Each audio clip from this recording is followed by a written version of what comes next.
이 긍정적인 태도라는 말을 영어에서는 개인 오리엔티드 월드뷰라고 표현을 합니다. 이 말을 다시 우리말로 바꿔보면 이득 지향적 세계관이라고 합니다. 그러니까 이 긍정적인 태도라고 하는 것은 자신에게 이득이 되는 쪽으로 말하고 행동하고 생각하고 선택하는 능력을 말합니다.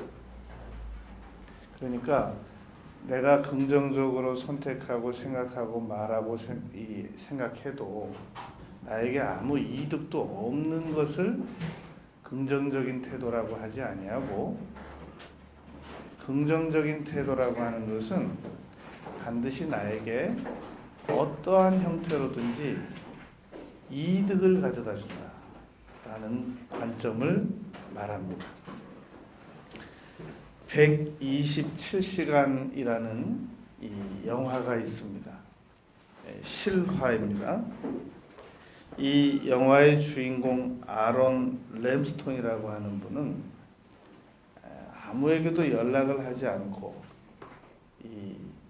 그 바위가 많은 그 지형으로 미국에서 자전거를 가지고 여행을 떠났습니다. 그러다가 이 바위가 많은 지형에서 발을 헛디뎌서 밑으로 떨어졌는데 공교롭게도 팔이 이 바위에 낍니다. 그런데 아무리 노력을 해봐도 팔이 빠져나오지를 않게 되자 마침내 127시간 만에 결단을 내립니다. 자기 주머니에 있던 그 칼을 가지고 팔을 잘라냅니다. 팔을 자른 상태에서 우리 몸은 출혈이 이 PT병으로 2개만 빠져나가도 죽는다고 그러지 않습니까? 곧. 그런데 이 사람이 자기 팔을 거기서 잘라내고 있는 옷가지로 지혈을 해가면서 탈출에 성공을 합니다. 지금 그는 많은 이 강연을 다니고 자신의 그 생존담을 많은 사람들에게 전달하고 그렇게 살아가고 있는 중입니다. 사람들이 평가를 하는 겁니다. 과연 그것이 긍정적인 선택이었느냐. 어떤 댓글을 보면 이렇게 달리기도 했습니다. 자기 같으면 팔을 하나 잃느니 그냥 거기서 죽었겠다, 이렇게 댓글을 단 사람도 있습니다. 그러니까 과연 그것이 긍정적인 선택이었느냐 부정적인 선택이었느냐, 이런 논점으로 이 사건을, 이 영화를 바라보기도 합니다. 그러나 긍정적인 태도라고 하는 것은 그렇게 바라보는 게 아닙니다. 일단 이 일은 이루어진 일이었기 때문에 이제 이 상황에서 어떻게 살아가야 되느냐라는 것이 긍정적인 관점인 거지. 자, 이제 팔은 이미 잘라졌단 말입니다. 살아나왔어요. 근데 그걸 가지고 긍정적인 선택이었느냐 부정적인 선택이었느냐를 논한들 그게 무슨 유익이 있겠습니까? 성경적 관점으로는 답이 간단합니다. 너희는 피투성이가 돼도 살아나라, 살아있으라. 살아있는 개가 죽은 사자보다 낫다. 살아야죠. 팔이 불구가 돼서라도 살아야죠. 지금 이 세상에는 양팔, 양다리가 다 없는 사람도 살아있기도 하고, 또 양팔과 발 한쪽이 없는데 한쪽 발만 가지고 살아가는 사람들도 있고, 그러한 것을 비하면 팔 하나가 없는 거야 얼마나 감사하겠습니까? 그런데 그 자체를 가지고 또 긍정이냐 부정이냐를 선택을 하는 방식은 옳지 않단 말입니다. 이제 팔은 한쪽은 잃었고 악어에게 이른 사람도 있고 상어에게 이른 사람도 있고 이제 이 상황에서 어떻게 살아가야 될 것이냐, 긍정적인 선택을 해야 될 것이 아니냐, 그런 관점으로 바라보는 것을 긍정적 사고, 이득 지향적 세계관이라고 합니다. 또 우리가 긍정적인 세계관, 사고를, 가치관을 성경에서 보면 다윗이 사랑하는 친구 이 요나단이 있었지 않습니까? 그런데 그 요나단이 사무엘상 31장에서 보면 사울 아버지와 형제 둘과 함께 싸우다가 전쟁터에서 죽습니다. 그러기 전에 이미 다윗에게 네가 앞으로 왕이 되게 되면 내 자손들을 부탁한다 라고 부탁을 한 적은 있었습니다. 그러나 다윗이 조금만 부정적인 관점으로 바라보면 요나단의 아들은 사울의 손자가 되는 겁니다. 그러니까 다윗이 무비보셋을 겸상시킨단 말입니다. 궁중에서. 그랬을 때 부정적인 관점으로 이 사실을 바라보는 사람들은 왕이시여 그러시면 안 됩니다. 저 사울의 잔당들이 언제 다시 반란을 일으킬지 모르는데 이렇게 무비보셋이라고 하는 사울 가문의 씨를 이렇게 먹이고 입히면 불리하십니다 라는 관점이 있을 수 있단 말입니다. 그러나 다윗은 끝까지 무비보셋을 사랑하는 친구의 아들로, 자신에게 은혜를 베푼 자의 아들로 바라보지 원수의 손자로 바라보지 않았다는 겁니다. 이러한 것들이 긍정적인 관점인 겁니다. 이 누가복음에 보면 예수님께서 10명의 문둥병자를 치료해 주셨습니다. 그런데 9명은 그냥 갔고 나만 치료받았냐? 10명 다 받지 않았냐? 그러고 갔습니다. 그러나 한 사람은 돌아와서 예수님에게 정중하게 무릎을 꿇고 감사를 아뢰었단 말입니다. 그때 예수님께서 왜 너만 돌아왔느냐? 9명 치료받은 9명은 다 어디 갔느냐? 이렇게 말을 합니다. 그러니까 감사는 어떤 태도를 가질 때 할 수 있느냐면 나만 받았냐? 라는 관점을 가진 사람은 감사가 안 됩니다. 나는 받았다. 나는 감격의 은총을 받았다. 라고 바라보는 사람들이 감사가 되는 거지. 나만 받았냐?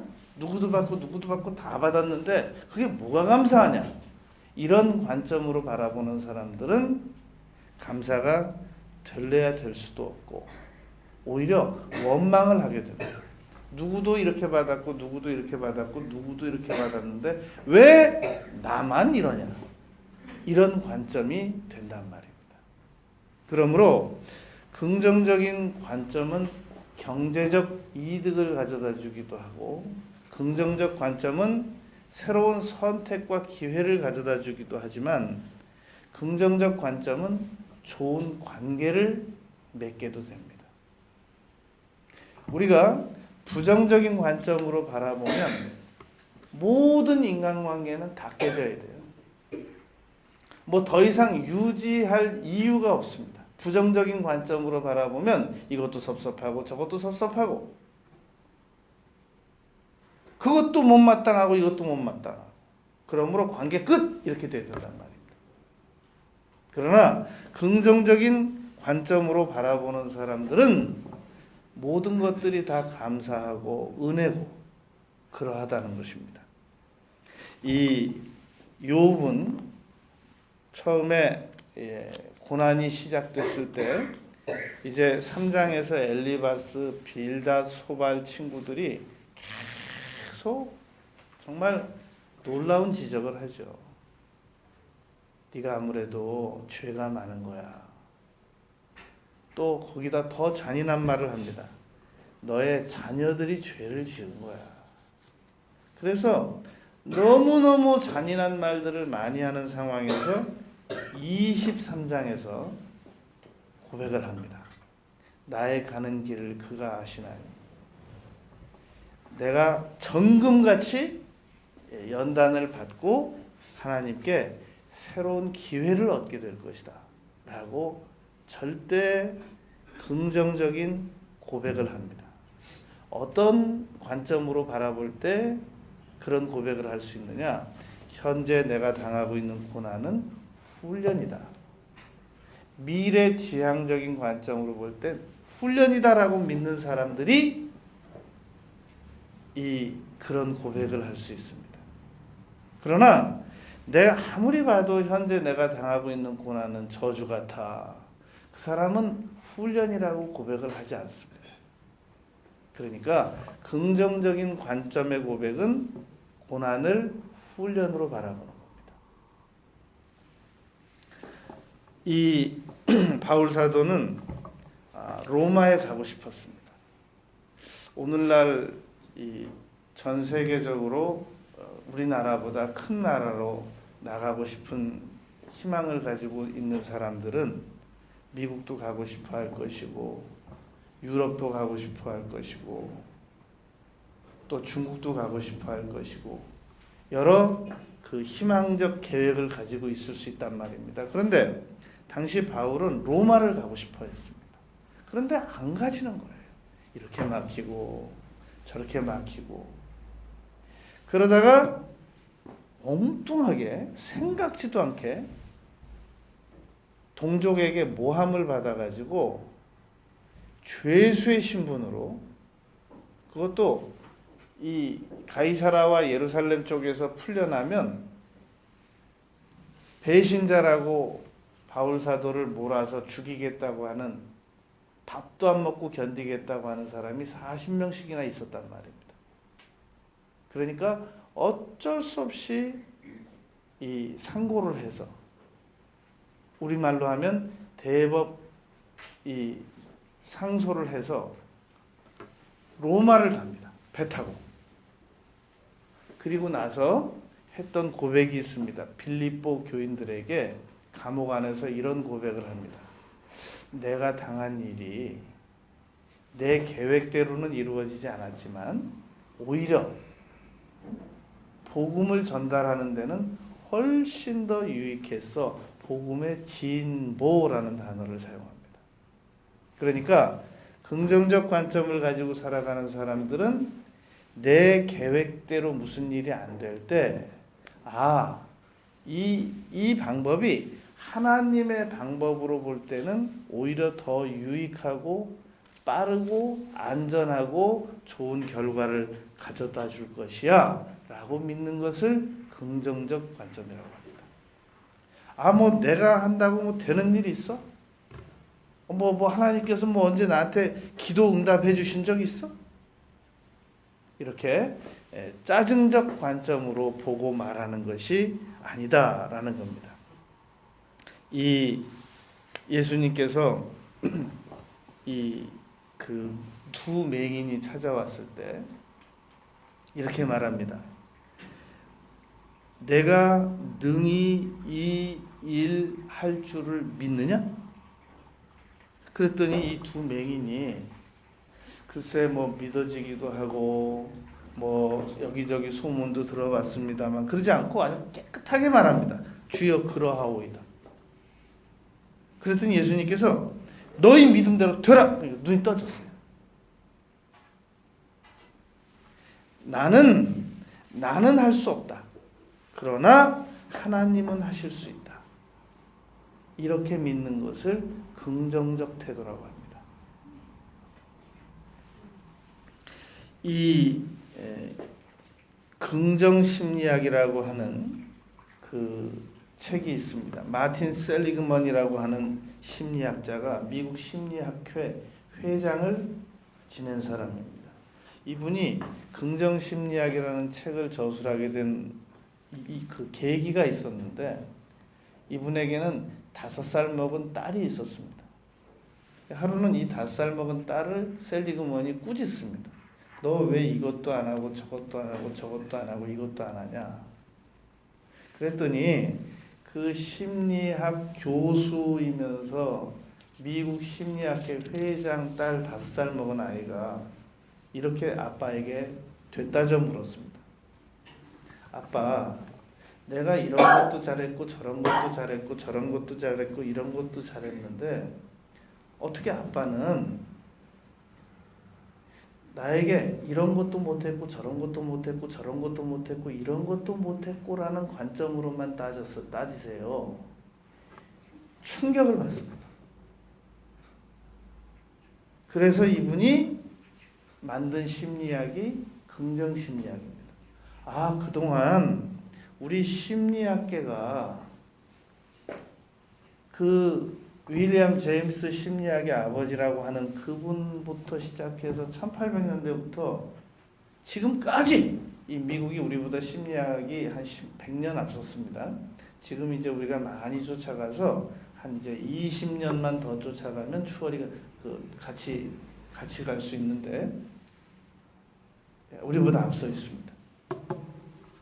계속해서 심리학이라고 하는 것이 사람들의 그 부정적인 관점, 왜 이 사람이 이걸 부정적으로 행동할까, 왜 부정적으로 말할까, 그것만 연구했단 말입니다.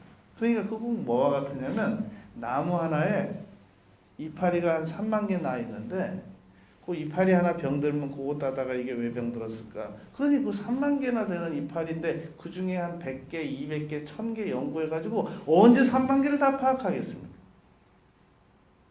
그래서 이건 아니구나.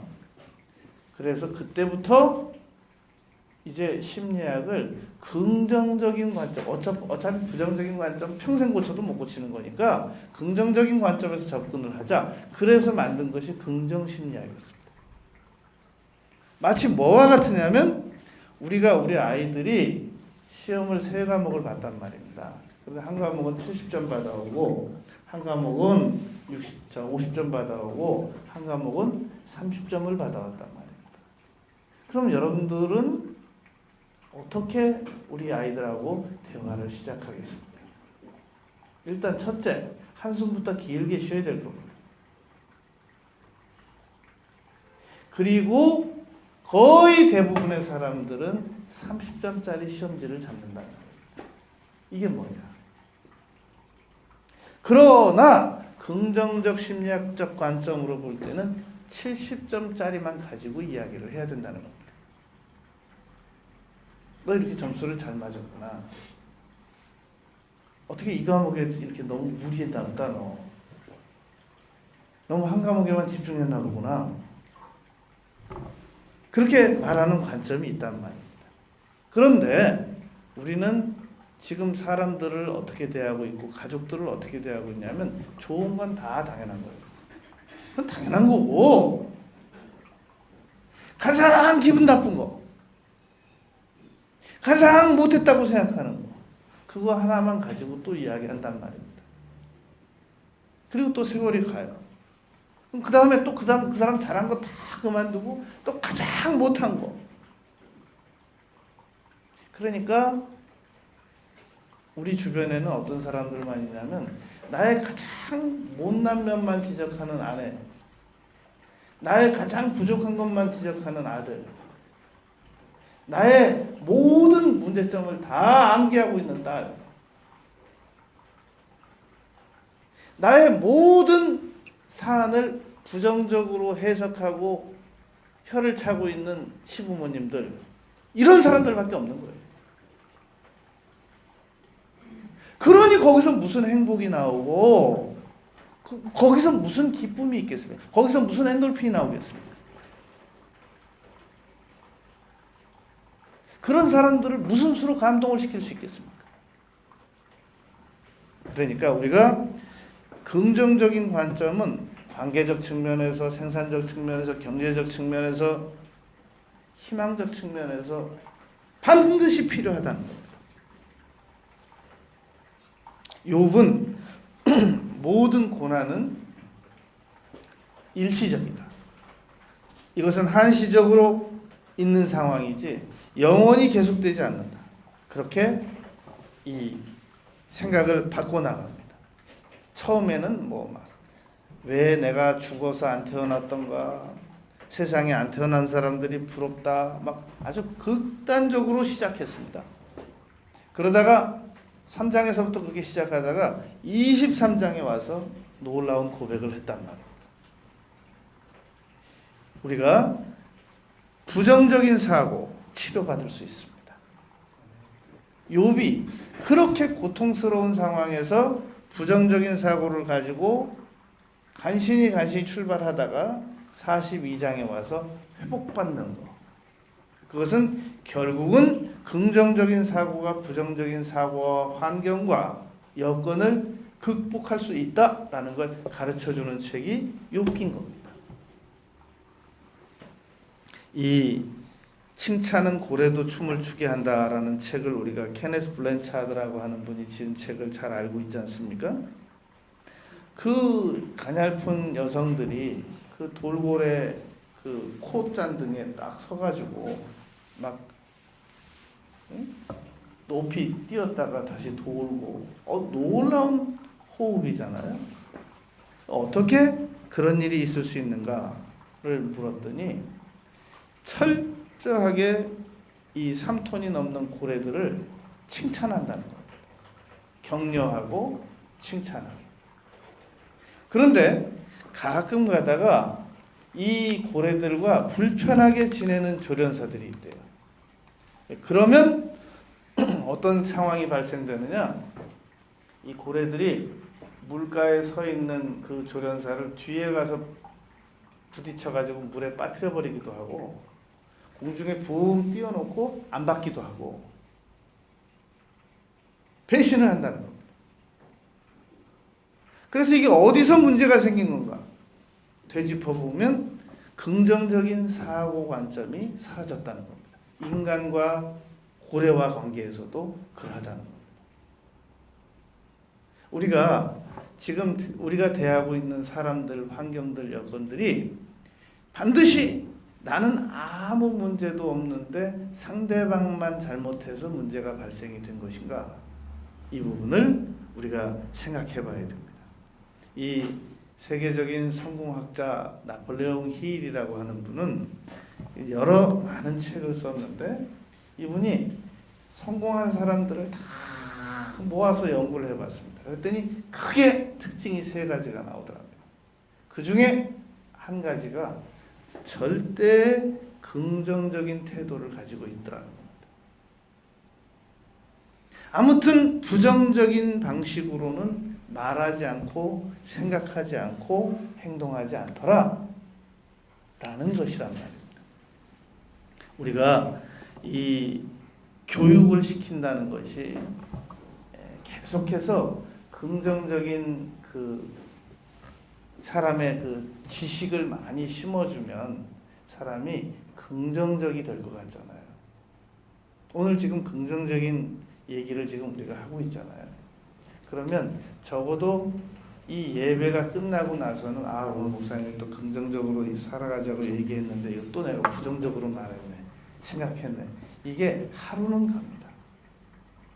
그런데 또 내일 가고 모레 가면 또 이전 패턴으로 돌아간단 말입니다. 그러면 우리는 어떻게 이 긍정적인 그 가치관으로, 세계관으로 바뀔 수가 있겠는가? 이 비합리적인 신념을 어떻게 합리적인 신념으로 잡아낼 수가 있겠는가? 결국 이 단순 기억만 가지고는 우리가 긍정적인 상황으로 못 돌아온다는 겁니다. 그래서 유명한 사르 교수라고 하는 분은 긍정적인 지식을 심어주는 것도 좋은 방법인데 그 사람의 긍정적인 장점을 끄집어내라고 합니다. 그래서 그 장점만 계속 공략을 하라는 겁니다. 당신 장점은 이거다. 너의 장점은 이거다. 너 왜 이것도 못했고 이것도 못했고 이것도 못했냐? 너 왜 그것도 못했고 이것도 못했고 저것도 못했냐? 너 앞으로 이것도 못하고 저것도 못하고 이것도 못할 거 아니냐? 이 관점으로는 죽는 날까지 지적을 해도 사람이 회복이 안 된다는 겁니다. 그런 야단은 죽는 날까지 마저도 사람은 긍정적으로 변할 수 없다.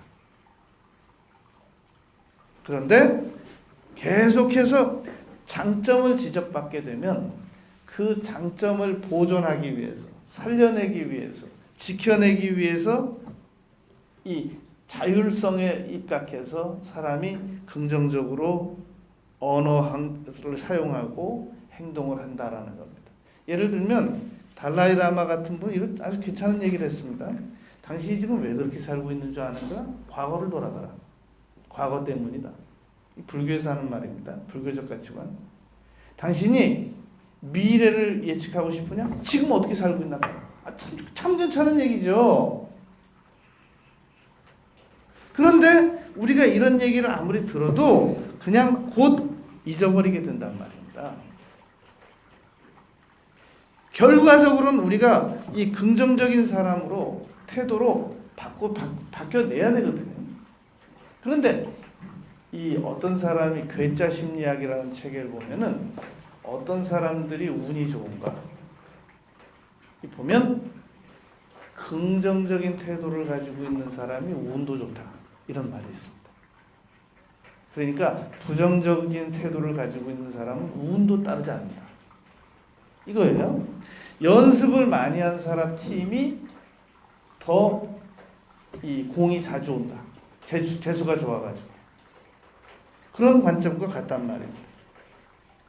그러니까 기본적으로 긍정적인 관점의 태도를 가지고 살아갈 수밖에 없는 강력한 그 무기를 갖추고만 있으면 그 다음에 그 사람의 사고가 긍정적으로 바뀌어질 것이고 긍정적인 사고로 갖추어지면 그 다음부터 그 사람에게 좋은 일이 일어날 수 있다는 얘기예요. 그러면 어떻게 해야 우리가 아주 긍정적인 관점으로 계속해서 유지가 될 수 있는가? 사람은 가장 강력한 게 이득입니다. 이득에 예민합니다. 이 그냥 좋은 태도, 인격적 태도, 좋은 그 성품 이런 측면에서 긍정적 태도를 가지라고 하니까 그래야죠. 그런데 안 가지게 된다는 겁니다. 그러나 긍정적인 태도는 곧 경제적 이득을 가져다 준단 말입니다. 긍정적 태도를 가지고 있으면 우리가 경제적으로 계속 부해지고 부정적 태도를 가지고 있으면 계속 경제적으로 우리가 가난해진다는 겁니다. 이걸 꼭 명심하자는 말입니다. 이 정도는 얘기가 돼야 이제 좀 신경을 써요. 그 현찰하고 연결이 된다는 거네. 그러니까 결국 긍정적인 태도가 맞다고요. 현찰하고 연결이 돼요. 경제적 이득하고 연결이 된단 말이에요.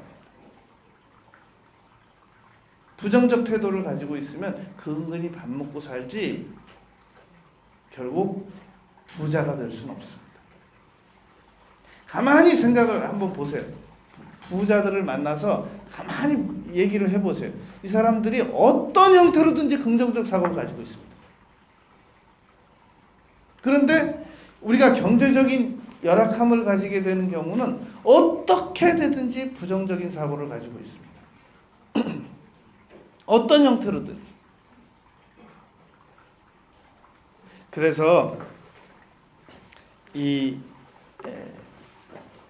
절대 긍정이라고 한 그 책, 긍정적인 관점의 책을 쓴 그 미국의 그분이 있잖아요. 누구? 오덴? 네? 그렇네? 그분이 그 어머니가 그렇게 얘기를 해요. 어머니가 암에 걸렸어요.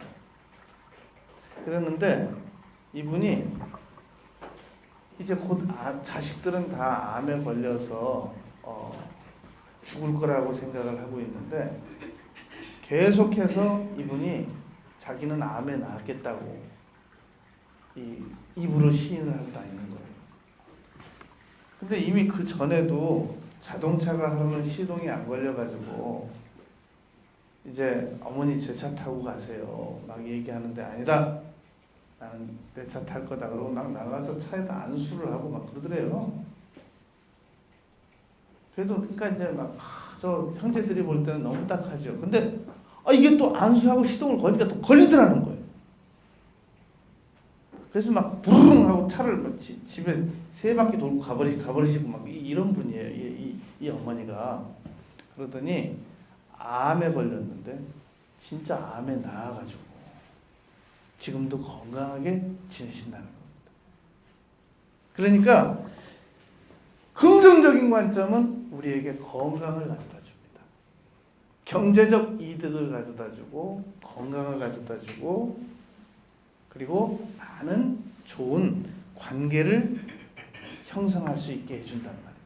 반대로 부정적인 관점으로 살아가는 사람들은 계속해서 관계가 깨져나가고 재정은 점점 더 열악해져 나가고 건강은 점점 더 나빠지게 됩니다. 이것이 지금 우리의 그 문제라는 겁니다. 그러면 우리가 긍정적으로 살아가기 위해서 정말 경제적인 이득을 위해서라도 건강을 위해서라도 좋은 관계를 위해서라도 내가 절대 긍정적으로 살아가야 되겠구나. 또 한 가지 방법이 있습니다. 언어입니다. 우리가 밤에 잠을 자고 아침에 일어났는데 굉장히 몸이 안 개운할 때가 있잖아요. 그런데 최근에 발표한 연구 결과에 의하면 언어의 이 수면 영향에도 플라시보 현상이 나타난다는 겁니다. 그래서 분명히 잠을 제대로 못 잤고 수면 시간도 부족했고 하품도 막 나오는데도 입으로 잘 잤다라고 시인을 하게 되면 우리 뇌에서 긍정 호르몬이 나온다는 겁니다. 그래서 정말로 잠을 아주 개운하게 잘 잔 상태처럼 우리 몸이 조절이 된다는 겁니다. 언어적인 현상입니다. 이 뉴욕 대학의 그 심리학자 존 바그라고 하는 분이 몇 명의 실험을 했습니다. 그래가지고 한 팀에게는 아주 파괴적인 언어 단어를 몇 개를 주었습니다. 뭐 공격, 폭력, 상소리 이렇게 몇 개를 단어 카드를 부정적인 걸 주고 그리고 또 한 팀에는 아주 좋은 단어 티켓을 나눠줬단 말입니다. 그리고 그 단어, 나쁜 단어만 가진 사람들에게는 그 단어에 한해서 문장을 만들어서 사용을 해라. 그리고 좋은 단어를 준 사람들에게는 그 문장에 한해서만 말하고 행동을 해라. 이렇게 지침을 줬단 말입니다. 그랬더니 나쁜 언어를 가지고 팀을 만든 팀은 정말로 행동이 과격하더라는 겁니다. 이건 FBI에서도 실험한 일이 있었어요. 그 가상 모의 이 침투해서 인지를 꺼내오는 과정에서 완전히 그 전투복을 입힌 팀과 정복을 입힌 팀이 두 팀을 투입했더니 정복을 입은 팀은 아주 질서 있게 덜 피해를 입히면서 인지를 꺼내오더라는 겁니다.